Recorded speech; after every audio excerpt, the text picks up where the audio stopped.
Welcome back to Yoke's Kitchen, not the perfect kitchen. So today we're gonna have us some chicharrones. We're gonna have us some fresh pork rinds. Now, chicharrones is a huge Hispanic staple in the Hispanic household. I don't care if you're Puerto Rican, Mexican, Cuban, wherever it is that you're from in a Hispanic culture, you're going to have or had some type of experience with a chicharron. Now, they might be cooked or seasoned or prepared in a different manner, but at the end of it all, you have the same outcome, which is fresh chicharrones. So that is what we're having today. Now, because holidays are coming, you got the summertime coming, and this is comida para repartir. So this is like sharing food. So when you have your get-togethers, you got your good cold Coronas and stuff, this is like the perfect match with a Corona. Although I don't drink, but history, well, not, I shouldn't say history, but my upbringings have taught me that that is a good pair for the two.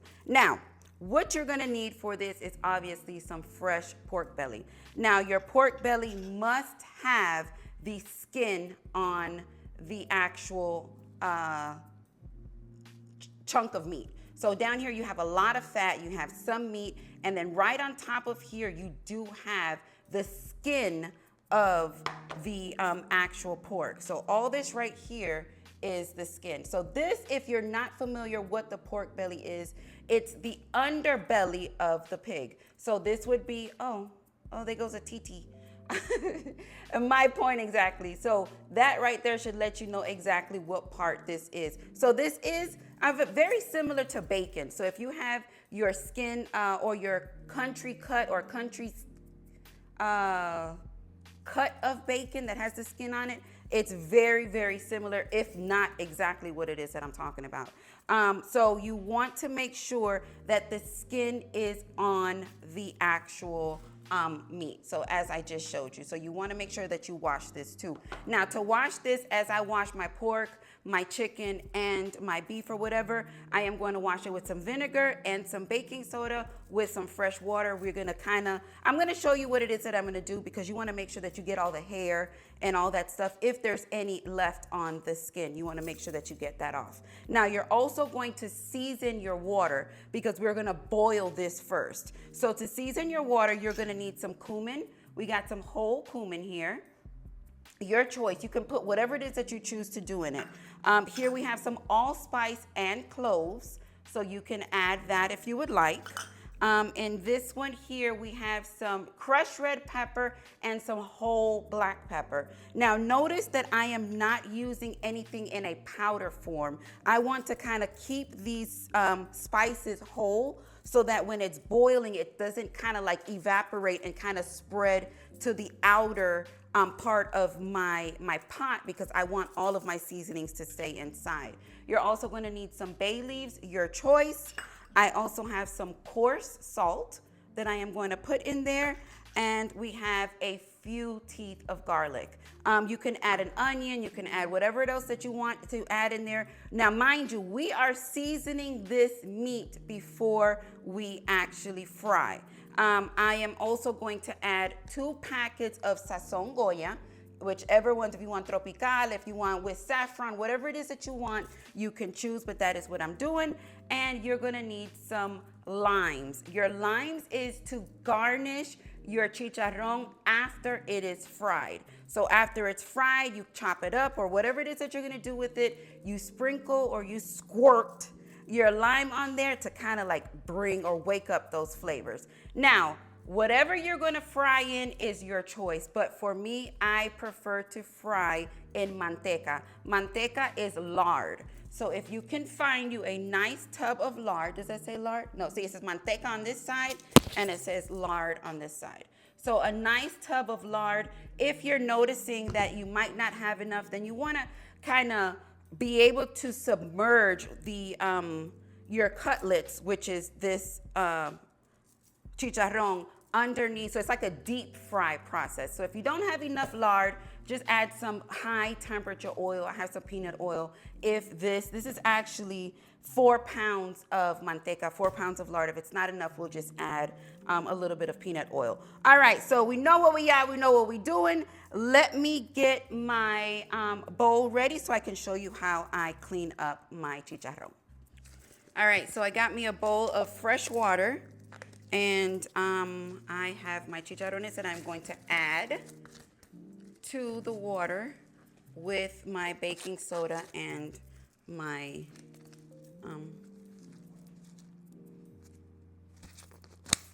let's do it this way. No. All right, so you're gonna add your chicharron to your water, like so. I need to keep this hand clean because I got to touch this box. Now,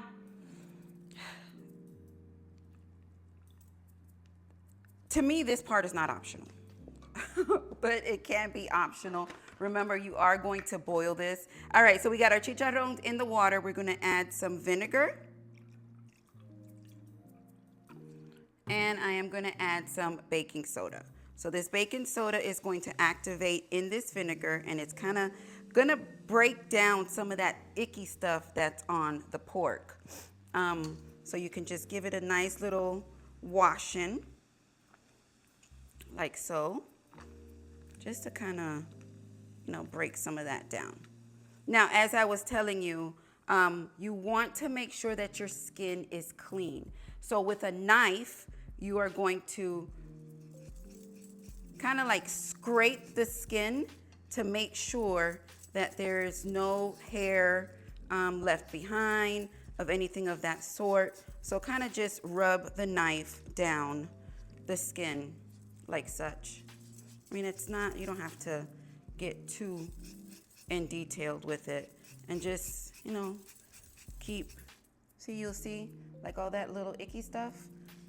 Just keep grazing it on the skin until you get all of that off. Now, I'm going to continue to do the rest. Now that your chicharron is all clean, like such, you want to make sure that you pat them very, very, very dry. When I say very dry, I mean really, really dry. The goal is not to allow any extra moisture to get into your grease, because you want them to become very, well, I guess that would be for the next go round. So I guess patting them dry too much at this point, because you're gonna boil them, it's kind of asinine, I guess, because we are gonna put them back into water. But I do want to kind of get some of the liquid from the vinegar and the salt that I had, not the salt, the vinegar and the, come on y'all, what the hell was that? The baking soda, kind of absorb and draw out some of that vinegar, baking soda, and water that I put on here. So we're gonna pat this very, very dry. And we are going to take these outside and we are going to boil them with our seasonings that we just spoke about just a minute ago. See all that extra liquid? You want to get that off. Yeah, but you're gonna put it in water. I understand that. Just trust the process, okay? The process is to achieve a very crunchy skin, and in order to do that, you have to make sure that you kind of draw out a lot of that liquid. And I really want to draw out some of that, as I said, that vinegar and baking soda that I used.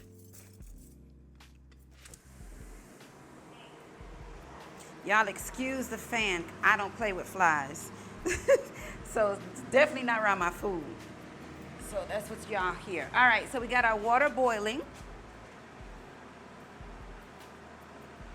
Now to your boiling water, you're gonna add your sazon packages.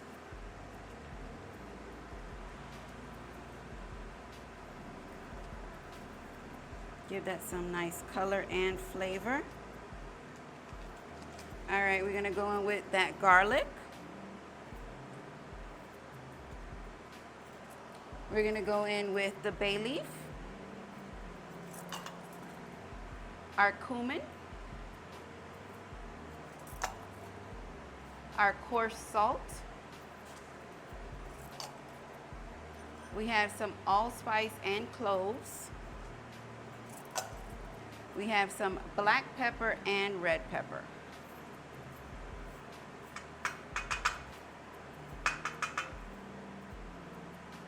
Get that out of there. All right, so then you will go ahead and put in your chicharron.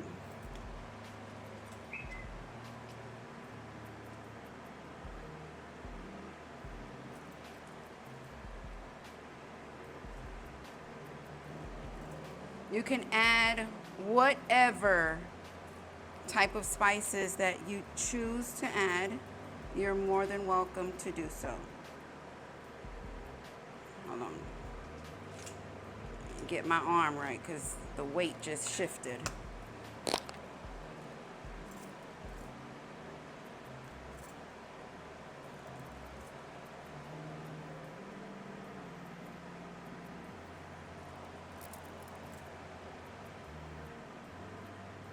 You are going to cover that up and let that go for about 25 minutes. All right, so this is how you should be looking.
We are all dried up. Now, the shininess that you see on there is not water. That's actually some of the grease from the fat of the pork belly. So that's what you're seeing when you see that little shininess. So we're gonna let this hang out for just a second. We are going to head outside and put our manteca in the pot so we can get ready to deep fry. Manteca, oh, that smells hot. Hot, hot, hot, hot, hot. Let's turn that down just a little bit. I'm gonna put this in there and that's gonna go crazy. All right, so you're going to put your lard or whatever it is that you choose to fry into your pot or whatever. Oh, look how they ripped me off. Look at that big old hole in there. So this should be enough. If not, as I said, we'll just get some peanut oil and get the... Oy! All right, so I told you this is a 4-pound tub of lard.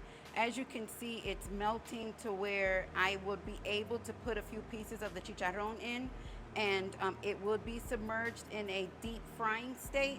So I'm not going to use the rest of this manteca para cocinar los chicharrones.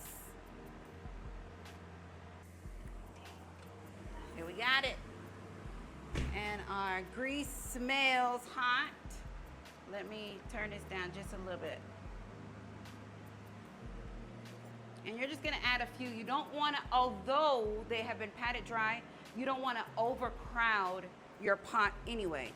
So we are going to slowly add it in to our lard. That's why you need to go slow.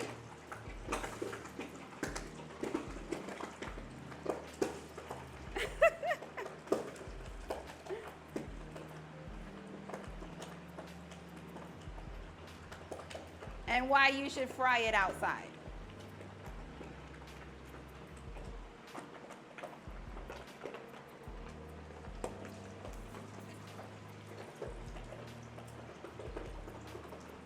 So we got 2 in there, and we're gonna let, whoa.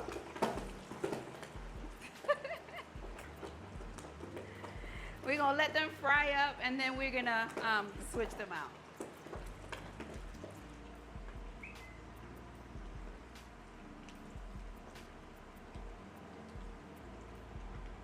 So the reason why that was happening was because, remember, we boiled this first.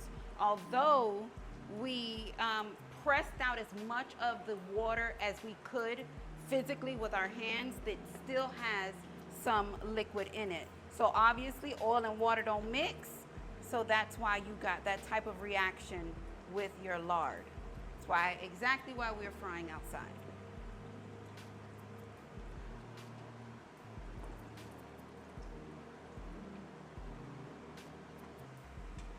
This one looks like it's nice and brown. So give that a flip. And that is how you should be looking. Now the darkness of your fry is completely up to you. Remember, we've already boiled these for 25 minutes. So they're relatively cooked all the way. So the crispiness is up to you. I like mine very crispy because I want that skin to be crunchy. So we're gonna leave those in for probably, and if you look noticeably, it's not a very hard roaring fry. So you can let it go for about 8-10 minutes and judge it. If you gotta leave it a little longer, it's fine. Ahora pa' fuera. Let's get these out. Look at that. El chicharrón. On a wire rack to cool so they don't get soggy. Because the skin will get, you don't want it to stick to your napkin either. Ooh, how nice is that? Que lindo. All right, y'all already know, back up, because it's gonna get real.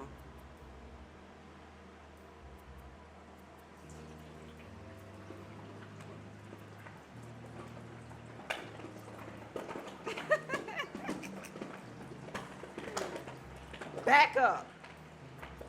Now, had I had something just a little bit taller, a pot, I did, but it's my crab pot. I didn't want to fry my crab pot. But if the pot was just a little bit taller, or deeper, I should say, it wouldn't be such a crazy situation.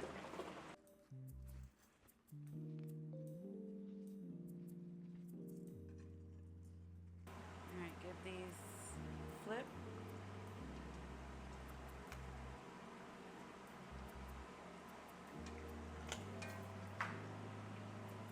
Be careful.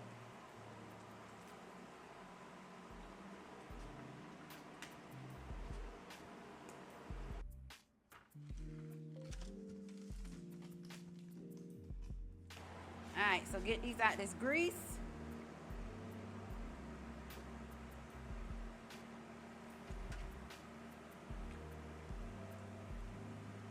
Nice, and get your ass out of here.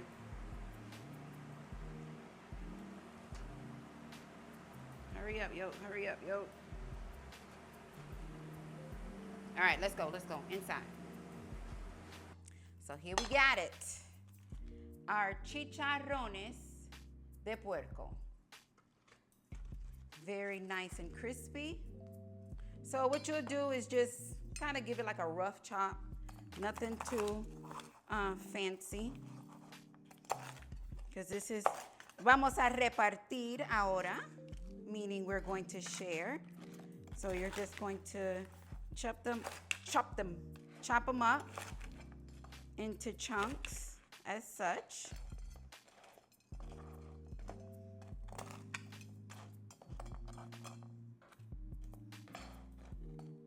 Let's get this one here, it's a little lighter.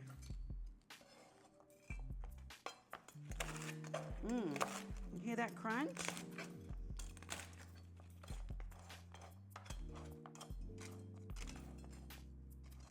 Like so. You are going to get your lime. Lime specific. I can't tell you what the lemon gonna do on it, but I'll tell you what the lime is gonna do. Lime gives it some great, I think the lime kind of balances the greasiness of the fat of the chicharron and just gives you a little bit of balance on that.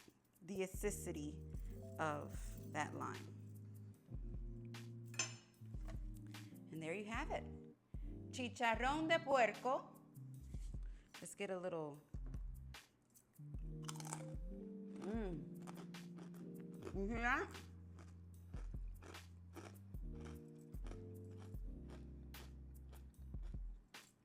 Fresh pork rinds, skins, whatever it is you want to call it. Now, please be careful if you decide to fry this in your home as you saw. We don't need no grease fires. So, outside if you can, preferably. There is pieces of meat on there.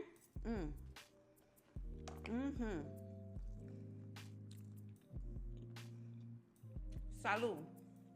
Yo, gang, thank y'all so much for joining me on this episode of What is Yoke Cooking? Cocinamos hoy chicharrones de puerco. We cooked us some pork rinds today. I hope you guys enjoyed. Let me know if you try. Y'all know I love me some good food, but I love y'all for life. Mucho, mucho besitos. Peace.